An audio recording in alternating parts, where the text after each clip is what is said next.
Federal Reserve has raised its benchmark interest rate again by a hefty 3/4 of a basis point. It's the second big hike in a row. The White House says the move is necessary to tackle the inflation that they basically caused and they said was transitory. But many critics say their cure may be worse than the disease, pointing out that the administration dragged their feet in not doing any gradual hikes, pretending that inflation was transitory. Analysts predict that Biden's crazy economic policies have already led the U.S. into recession. We're going to find that out tomorrow. Joining me now is the editor-in-chief of TrishIntel.com and the host of the Trish Regan Show, I should say. Trish Regan, along with political analyst Mark Halperin. Hey, guys, great to have you. Trish, here's what Brian Deese, one of these fools pretending inflation was transitory, said about the economic forecast recession. Watch. The totality of the economic data is consistent with that type of transition and is not consistent with a recession.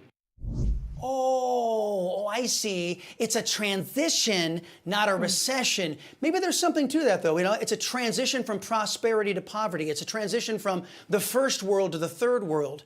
And this rate hike, credible non-left-wing economists say that they should have been doing gradual rate hikes all along so that we could have avoided these massive rate hikes so it wouldn't shock us into recession or worse.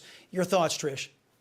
Okay, so first of all, I'm just appalled that intelligent people like Brian, well, we can debate his intelligence, I guess, Brian Dietz or Janet Yellen or any of these people that have the quote-unquote training, right, that they should have to be in those positions are trying to spin this. And I get, you know, it's political, whatever. They're trying to spin it. But let's be honest, like the textbook definition, I actually went back and consulted a couple of economic textbooks on this. It is 2 quarters of negative growth, which we're probably going to get tomorrow. So they're going to try and tell you we're not in a recession, but I think we all know better. That's why you're seeing Biden's poll numbers plummet. It's why you're seeing consumer sentiment, confidence plummet. It's because everybody knows we're in a recession. By the time these guys figure it out, I hope we're out. But anyway, I want to go back to what the Fed has been doing. And you have to understand, look, as much as we want to blame Biden for the Federal Reserve, this guy in charge was picked by Donald Trump. Jerome Powell has been there. And he's done a miserable job. Now, I could say, you know, following March 2020, he did what he had to do. But my gosh, Chris, he just kept doing it and doing it and doing it and doing it. And at some point, you just can't print that much money without having major inflation. And yet Janet Yellen, who should have known better too, was over there in the administration saying, nah, nothing to see here, just transitory. Now, they couldn't have forced Powell to raise rates, but he should have known. Looking at what they were doing while simultaneously he was printing, it was a disaster. A disaster waiting to happen. Mark, and of course the translation is, what does it mean politically? What do you make of Democrats' efforts to normalize Americans' misery? You know, if crime is high, just let criminals out. You know, don't charge them anything, thus there's no crime. If recession harms Americans' pocketbooks, then just change the definition of recession. The question I have for you is, do you think voters are buying the new Democrat approach? First of all, Chris, you are the Rich Little of Brian Deese imitators. That was spot on impression that you did, so congratulations. Thanks.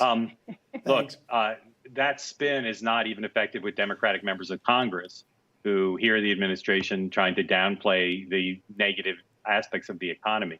I think you could drive through rural Wisconsin, stop at every diner, and they wouldn't care much about what Brian Deese had to say about whether statistically we're in a recession, statistically whether inflation's coming down.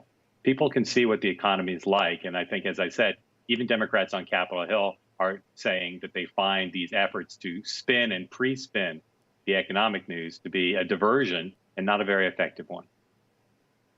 Right. Well, again, and I think you made a great point here, Trish.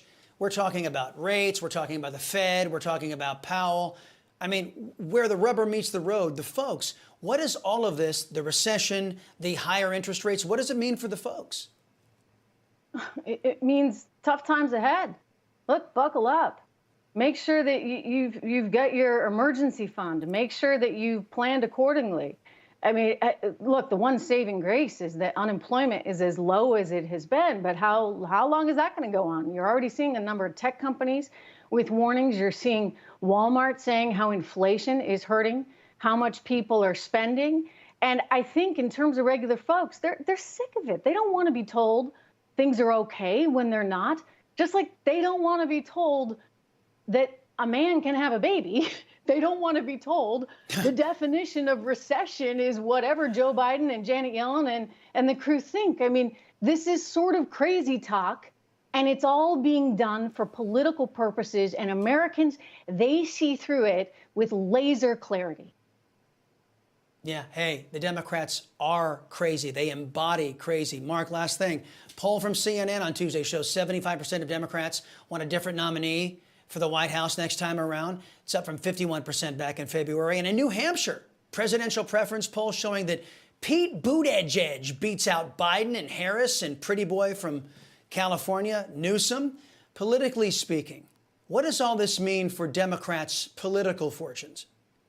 I may have a short memory, but I have never seen a president with a run of bad polling like Joe Biden has had for the last several months. And that New Hampshire poll, an incumbent president losing to his transportation secretary, statistically tied in New Hampshire, a politically sophisticated state.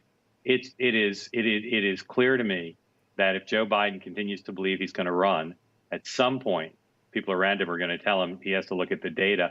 And that means they're headed into battle for the midterms with a pretty wounded battlefield general in Joe Biden.